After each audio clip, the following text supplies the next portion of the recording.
और भाई लोग क्या हाल चाल। तो आज हम करने वाले हैं मेगास्पोरोजेनेसिस। बहुत ही खूबसूरत टॉपिक है, ठीक है, बहुत ही ज्यादा खूबसूरत टॉपिक है।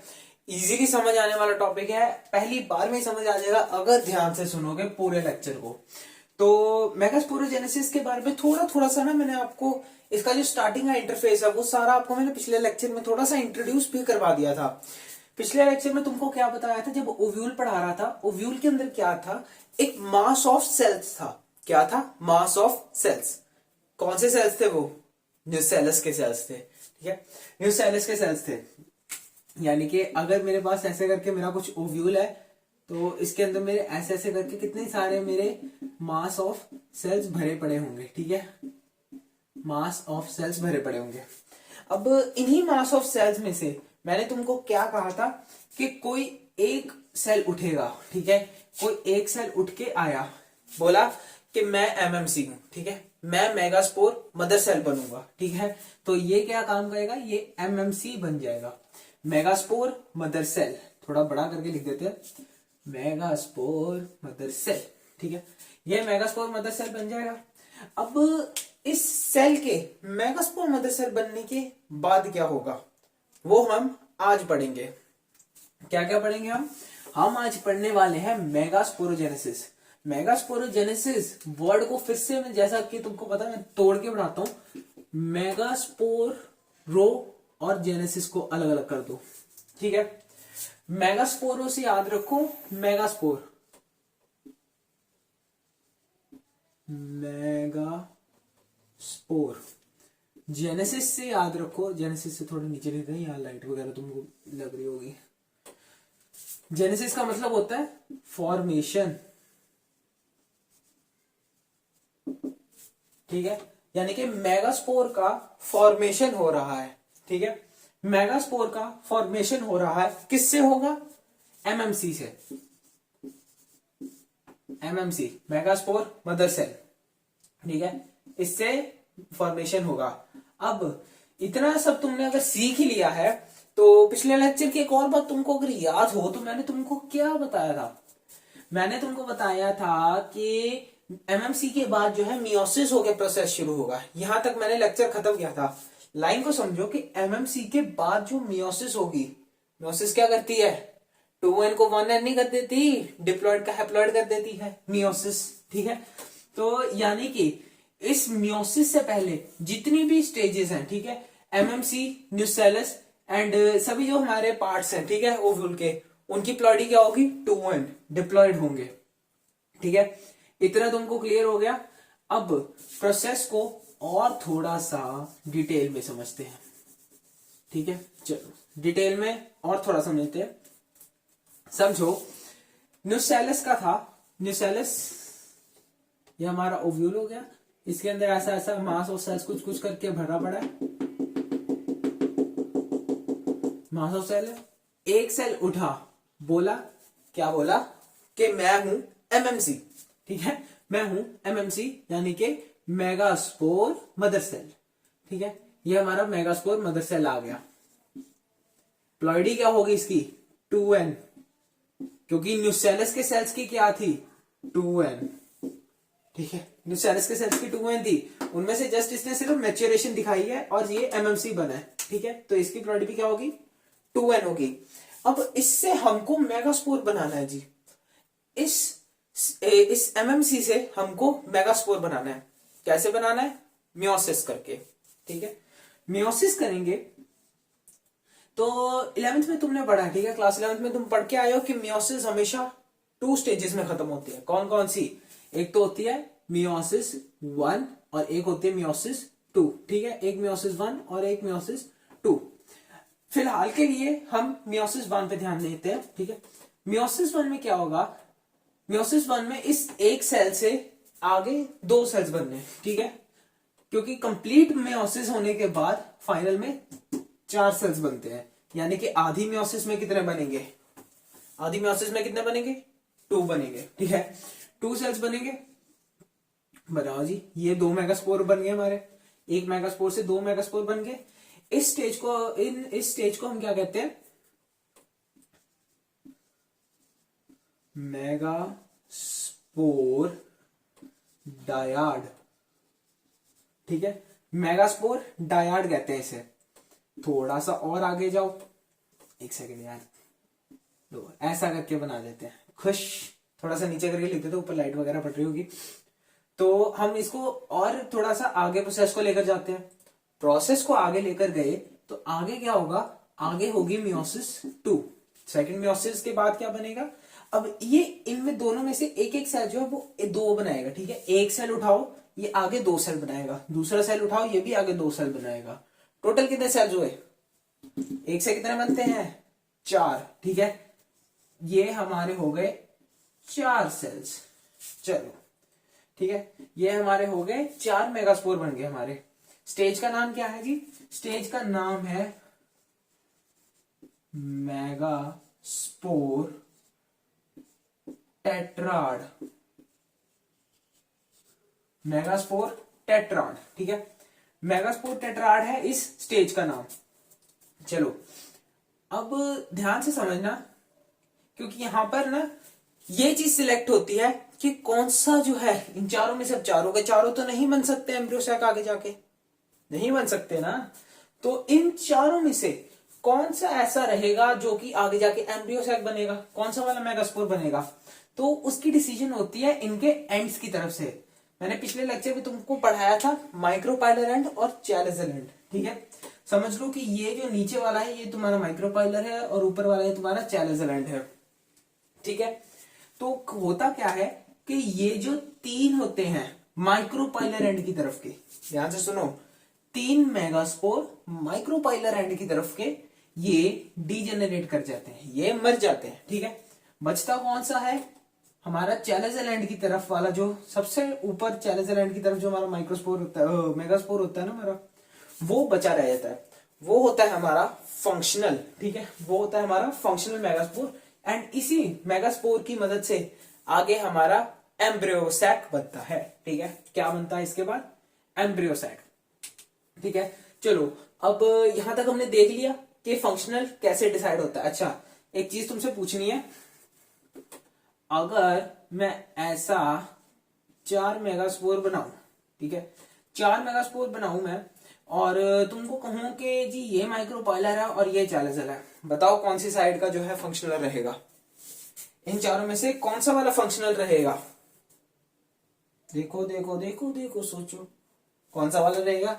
सही जवाब चैलेजल की तरफ वाला, ठीक है। चैलेजल ऊपर बनाया हो चाहे चैलेजल नीचे बनाया हो, ठीक है, क्या होता है, फंक्शनल चैलेजल वाला ही रहेगा, ठीक है। माइक्रोपाइल चैलेजल की पोजीशन बदलते रहो, हम कंफ्यूज नहीं होने वाले, क्योंकि भैया ने पहले ही ये चीज हमको पढ़ा दी है। चलो अब देखते हैं कि इस फंक्शनल मेगास्पोर से हमारे पास हमारा एम्ब्रियो सैक कैसे बनता है। तो चलिए उम्मीद करते हैं कि आपने पिछला वाला जो है सारा चैलेजल माइक्रोपाइलर तक का वो सारा आपने नोट्स में छाप लिया होगा, ठीक है, नोट्स में आपने लिख लिया होगा। अब बात करते हैं हम हमारे किसके बारे में, एम्ब्रियो सैक के बारे में, ठीक है। एम्ब्रियो सैक के बारे में बात करते हैं। एम्ब्रियो सैक बनता कैसे है, प्रोसेस का स्टार्टिंग होता है हमारे उस फंक्शनल मेगास्पोर से। कहानी ध्यान से समझना, इसको देखो, ठीक है, एक बार ऐसे देख लो पूरा, उसके बाद ना इसको आंखें बंद करके ना विजुअलाइज करना, ठीक है, आंखें बंद करके वीडियो चलाना, और मैं बोलूंगा जब जब ना तुम साथ साथ में सुनना, विजुअलाइज करना इस चीज को कि तुम्हारा जी एक फंक्शनल मेगास्पोर था, एक फंक्शनल मेगास्पोर था, ठीक है, ये तुम्हारा फंक्शनल मेगास्पोर हो गया। अब तुम्हारा ये जो फंक्शनल मेगास्पोर है इसमें ना एक बहुत ही बढ़िया चीज होगी, पता है क्या, इसमें बढ़िया चीज होगी FNMD। FNMD क्या है सर जी, ये है तुम्हारा free nuclear mitotic division, free nuclear mitotic division. अरे सर इसका क्या मतलब होता है, फ्री न्यूक्लियर माइटोटिक डिवीजन तो हमने कभी सुना ही नहीं, समझाते हैं, ठीक है। मान लो कि तुम्हारे इस मेगास्पोर में से, ठीक है, तुम्हारे इस मेगास्पोर में से बस इसका ये जो न्यूक्लियस है यही डिवाइड हो, ठीक है, केवल न्यूक्लियस ही डिवाइड हो। मान लो कि इसमें कैरियोकाइनेसिस हो, मान लो क्या वैसे चीज तो होती है कि इसमें तुम्हारा जो, मैं कैरियोकाइनेसिस को के से रिप्रेजेंट कर रहा हूं, पता है ना कैरियोकाइनेसिस क्या होती है, जिसमें न्यूक्लियस का डिवीजन होता है। एक होती है कैरियोकाइनेसिस, एक होती है साइटोकाइनेसिस, ठीक है। कैरियोकाइनेसिस होता है तुम्हारा न्यूक्लियस का डिवीजन, ठीक है। यहां पर तुम्हारी जो कैरियोकाइनेसिस है वो प्रेजेंट रहती है, बट जो तुम्हारी साइटोकाइनेसिस है, ठीक है, साइटोकाइनेसिस मतलब जब सेल की वो अपना साइटोप्लाज्म डिवाइड करता है, ठीक है, तो आपका यहाँ पर कैरियोकाइनेसिस प्रेजेंट रहती है, बट साइटोकाइनेसिस जो है वो इस केस में एब्सेंट रहती है। अरे बाबा, इसका स्ट्रक्चर कुछ कुछ इमेजिन कर पा रहे हो। एक सेल होगा, इसका रिजल्ट में एक सेल होगा जिसके अंदर भैया हमको दो न्यूक्लियस देखने को मिलेंगे, ठीक है, जिसके अंदर दो न्यूक्लियस तो होंगे बट उन न्यूक्लियस की कोई सेपरेशन नहीं होगी। इतना हम विजुलाइज कर पा रहे हैं, ठीक है, इतनी चीज हम समझ पा रहे हैं कि कुछ कुछ ऐसा हमारा स्ट्रक्चर होगा, उसके अंदर एक ऐसा न्यूक्लियस होगा, एक ऐसा न्यूक्लियस होगा, बट दोनों के बीच में कोई सेपरेशन नहीं होगी। भैया क्यों? क्योंकि साइटोकाइनेसिस तो हुई नहीं, ठीक है, साइटोकाइनेसिस नहीं हुई। ये होता है आपका फ्री न्यूक्लियर माइटोटिक डिवीजन। अब यहां पर first free nuclear mitotic division हुई है, ऐसी 3 फ्री न्यूक्लियर माइटोटिक डिवीजन होगी, ठीक है, कितनी होगी? 3 होंगी। ये पहली थी फर्स्ट FNMD, ठीक है, फ्री न्यूक्लियर माइटोटिक डिवीजन। यहां पर आपकी सेकंड होगी, ठीक है, यहां पर आपकी second free nuclear mitotic division होगी। यहां पर भी केवल कैरियोकाइनेसिस ही होगी, बट साइटोकाइनेसिस नहीं होगी। यानी कि इस बार न्यूक्लियस कितने बनेंगे? ठीक है, इस बार न्यूक्लियस का नंबर कितना होगा? कितने कितने कितने न्यूक्लियस? 4, ठीक है। ये न्यूक्लियस जो है ये अब 4 न्यूक्लियस बन जाएंगे, ठीक है, 2 न्यूक्लियस अब 4 न्यूक्लियस बन गए, ठीक है, डिवीजन में। अब हमारी चलेगी थर्ड, ठीक है, हमारा third free nuclear mitotic division, ठीक है। हम कह देते हैं कि हमारा थर्ड FNMD, ठीक है, third free nuclear mitotic division चलेगी। अब कितने बनेंगे? सोच के बताओ। 3 4, 4 से कितने बनते हैं? 8 ही बनते हैं ना। उसके बाद 5 6 7 और ये 8, ये तुम्हारे 8 न्यूक्लियस बन गए, ठीक है। अब ये जो हमारा पूरा हमने पढ़ा ना, इस सब के बाद हमारे पास हमारा एक प्रोसेस आता है रीअरेंजमेंट नाम से। उसको मैं इधर वाली साइड में मेंशन करता हूं। प्रोसेस का लिखो रीअरेंजमेंट। रीअरेंजमेंट का मतलब क्या होता है? रीअरेंजमेंट का मतलब कि वो रीअरेंज हो जाएंगे। रीअरेंज होके क्या बनाएंगे? Embryo sac. कैसे बनाएंगे? चलो देखो, ये मान लो ये तुम्हारा एम्ब्रियो सैक जो कि हमको इस 8 सेल वाले में से मिला था, ठीक है। यहाँ पर 8 सेल कह दिया, 8 न्यूक्लिया वाला जो हमारा स्ट्रक्चर था, उसके रीअरेंजमेंट से हमको ऐसा स्ट्रक्चर मिलेगा जो कि मैं अभी बनाने वाला हूं। कैसा बनता है? टोटल कितने न्यूक्लियस थे? देखो, टोटल थे 8 न्यूक्लियस। इस स्टेज में आकर साइटोकाइनेसिस जो है आपकी, साइटोकाइनेसिस प्रेजेंट रहेगी, ठीक है। इस केस में आकर साइटोकाइनेसिस हो जाएगी, लास्ट में आकर साइटोकाइनेसिस हो ही जाएगी, ठीक है। साइटोकाइनेसिस होगी, सी मतलब साइटोकाइनेसिस। साइटोकाइनेसिस हुई तो क्या हुआ? ध्यान से अब देखना, ये समझ लो कि ये है तुम्हारा जी चैलेंजल एंड, ये है माइक्रोपाइलर एंड। यहां भी चैलेंजल एंड माइक्रोपाइलर एंड, यहां भी चैलेंजल एंड माइक्रोपाइलर एंड, ठीक है। अब ध्यान से देखना, यहां पर ना हमारे पास 3 ऐसे करके सेल्स बनेंगे, ठीक है। 3 सेल्स हमारे साइटोकाइनेसिस के बाद इनके पास इनका सेल वॉल आ गया होगा, ठीक है। इनके पास इनकी वॉल मिल गई होगी इनको, क्योंकि साइटोकाइनेसिस हो चुकी है। उसके बाद ये लो अपने इधर है 3 सेल, 3 सेल नीचे, 3 सेल ऊपर, ठीक है। कितने यूज हो गए? 6 का तो जुगाड़ हो गया, ठीक है, 6 न्यूक्लियस का तो जुगाड़ हो गया, 6 न्यूक्लियस लग गए अपनी जगह, 2 बच गए। अब 2 ये जो न्यूक्लियाई हैं, ये 2 न्यूक्लियाई बनेंगे सेंटर में, ठीक है, ये 2 न्यूक्लियाई बनेंगे सेंटर में। अब यहां पर अगर मैं नंबर ऑफ सेल्स काउंट करूं, ठीक है, नंबर ऑफ सेल्स को काउंट करो, 1 2 3 4 5 6, और ये एक जो बड़ा वाला सेल है जिसके अंदर ये सभी सेल्स है, ठीक है, तो कितने टोटल हो गए सेल्स, 1 2 3 4 5 6, और ये 7 सेल्स, ठीक है, 7 सेल्ड। और न्यूक्लियस कितने हैं, 1 2 3 4 5 6 7 8, 8 न्यूक्लिएटेड,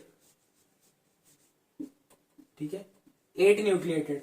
ये हमारी कौन सी स्टेज होती है, एम्ब्रियो सैक, ये हमारा पूरा एम्ब्रियो सैक होता है। यहां पर मैं लिख भी देता हूं, this is your female gametophyte, ये होता है तुम्हारा जी फीमेल गैमेटोफाइट, ठीक है, ये तुम्हारा फीमेल गैमेटोफाइट है। फीमेल गैमेटोफाइट का नाम क्या होता है, नाम होता है इसका एम्ब्रियो सैक, ठीक है, इतना क्लियर है। फीमेल गैमेटोफाइट बना, फीमेल गैमेटोफाइट का नाम एम्ब्रियो सैक, ठीक है। चलो अब थोड़ा सा ना इस एम्ब्रियो सैक की लेबलिंग की तरफ ध्यान देते हैं। इस लेबलिंग की तरफ अगर हम ध्यान दें तो ये हमारा कौन सा एंड था, चैलेजल एंड, ये था माइक्रोपाइलर एंड। माइक्रोपाइलर एंड की तरफ तुमको पढ़ाया गया है मेरे द्वारा कि 3 सेल्स तुमको मिलेंगे। ये 3 सेल्स दिख रहे हैं ना, ये 3 सेल्स क्या होंगे, ये 3 सेल्स में से ये जो 2 है ना, ये वाले सेल्स, ये हमारे होते हैं सिनर्जिड्स, सिनर्जिड्स, ठीक है। ये तुम्हारे जो 3, ये जो साइड वाले 2 सेल हैं, ये होते हैं तुम्हारे सिनर्जिड्स। अंदर वाला ये जो तुम्हारा सेल होता है, ये होता है तुम्हारा एग सेल। अब एग सेल से तुम समझ गए होगे कि ये एग है, ठीक है। एग सेल से समझो कि लाइक अगर मैं बात करूं ह्यूमंस की, तो ह्यूमन में रिप्रोडक्शन में क्या होता है, जो स्पर्म है वो किसको रीच करता है, एग को रीच करता है ना। वैसा ही जो तुम्हारा इस केस में तुम्हारे 2 मेल गैमीट्स बने हैं, ठीक है, 2 मेल गैमीट्स बने हैं तुम्हारे पॉलन के अंदर, जो मैं ऑलरेडी तुमको सिखा चुका हूं। उनमें से क्या होगा, वो उनमें से कोई एक गैमीट आकर इस एग सेल के साथ फ्यूज करेगा। जैसा ह्यूमंस में फर्टिलाइजेशन होता है, उसके इनमें भी इसी केस में इसी तरीके से फर्टिलाइजेशन होगी, ठीक है। दूसरा गैमीट का भी काम होता है, वो पोलर न्यूक्लियर के साथ करता है, वो अभी इतने डिटेल में जाने की जरूरत नहीं, वो तुमको मैं आगे करवाऊंगा इसी चैप्टर में। अब ये जो तुमको ये 3 सेल्स दिख रहे हैं, 1 2 और ये 3, इन सेल्स का नाम होता है एंटीपोडल्स। क्या नाम है, एंटीपोडल्स, ठीक है। इन सेल्स का नाम हो गया एंटीपोडल्स। एंड अब ये जो तुम्हारा ये पूरा बड़ा वाला तुमको अंदर सेल दिख रहा है ना, जिसके अंदर मैंने तुमको ये 3 सेल और ये 3 सेल गिनाए हैं, ये बड़ा वाला सेल जो तुम्हारा है, इसको इधर लिख देते, चलो कुछ जगह बना के लिख देते हैं। यह होता है आपका सेंट्रल सेल, ठीक है, CENTRAL, सेंट्रल सेल, ठीक है। ये हो गया आपका सेंट्रल सेल। इस सेंट्रल सेल के अंदर दिख रहा है ना, ये सेंट्रल सेल है। इमेजिन करो कि अगर मैं कुछ ऐसा आपको दिखाऊं, ये इसके आसपास ना इमेजिन करो ये गोला है, ठीक है, तो इसके बिल्कुल ये बीच में 2 न्यूक्लियाई होते हैं, ठीक है, ऐसा बना देते हैं। ये लो, एक न्यूक्लियाई, ये दूसरा न्यूक्लियाई दिख रहा है, एक न्यूक्लियाई, ये दूसरा न्यूक्लियाई, वो इस सेल के बीच में होंगे पूरे के अंदर। एंड यहीं पर हमारे, ये हमारा सिनर्जिड और एग सेल, यहां पर हमारे एंटीपोडल्स दिख रहे हैं सबको ध्यान से। ये देखो सेंट्रल सेल, सेंट्रल सेल हमारा ये पूरा, इसके अंदर 2 पोलर न्यूक्लियर है, और इसी के अंदर हमारे एंटीपोडल सेल और सिनर्जिड्स एंड एग सेल, ठीक है। ये हमारे हो गए हैं अंदर वाले जो है हमारे सेल्स, इनको हम नाम देते हैं पोलर न्यूक्लियाई। इनको नाम क्या देते हैं, पोलर न्यूक्लियाई, ठीक है, पोलर न्यूक्लियाई इनको नाम दिया जाता है। अब एक काम की बात सुनो, ये जो तुम्हारा एग सेल मैंने तुमको गिनाया, तुम्हारा एग सेल, तुम्हारे 2 सिनर्जिड्स, ठीक है, एग सेल और 2 सिनर्जिड्स, इनका क्या आपस में मतलब ये तीनों चीजें मिलके क्या बनाती हैं, इन तीनों चीजों को मिलके एक कॉमन नेम दिया जाता है, वो मैं इधर लिख देता हूं। लिखो ध्यान से कि जी आपका ये जो एग सेल है ना, egg cell plus synergids, egg cell plus synergids मिलके क्या बनाते हैं आपका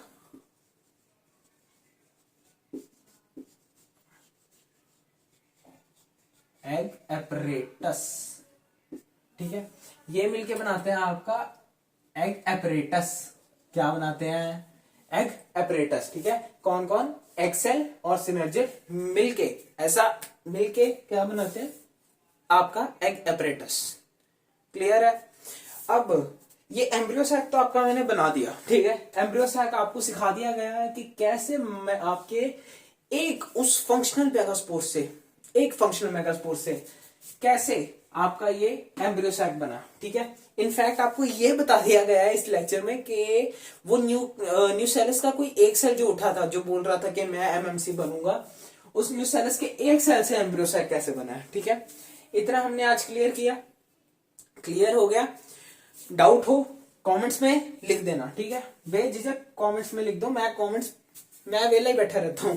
ठीक है, मैं वेला हूँ, मैं कमेंट्स पढ़ता हूँ। ठीक है, तुम्हारे क्वेश्चंस का जो आंसर है तुमको साथ में वहीं पर ही टेक्स्ट करके बता दूंगा कमेंट सेक्शन में। ठीक है, कमेंट्स अलाउ करता हूँ, कर दिया करो। ठीक है, कोई डाउट हो, कोई भी तुमको चीज समझ ना आई हो, या मेरे से इधर मतलब तुम जो मैं लिख रहा हूँ तुम्हें उसमें कुछ डाउट हो, बोल दिया करो। ठीक है, तो आज के लिए इतना ही। नेक्स्ट लेक्चर में हम डिस्कस करेंगे कि ये जो आपका एक्सेल कह दिया मैंने, ये जो आपका एम्ब्रियो सैक है, ये एम्ब्रियो सैक को ऐसा बड़ा बनाकर इसके एक एक पार्ट का फंक्शन एंड साथ में हम देखेंगे सिनर्जिड्स के पास जो फिलिफॉर्म एपरेटस है उनका भी क्या काम है, वो डिटेल में नेक्स्ट लेक्चर में हम पढ़ेंगे। चलो ठीक है, बाय, लव यू गाइस। पढ़ो लिखो, ठीक है, जिंदगी जियो, ऐश करो।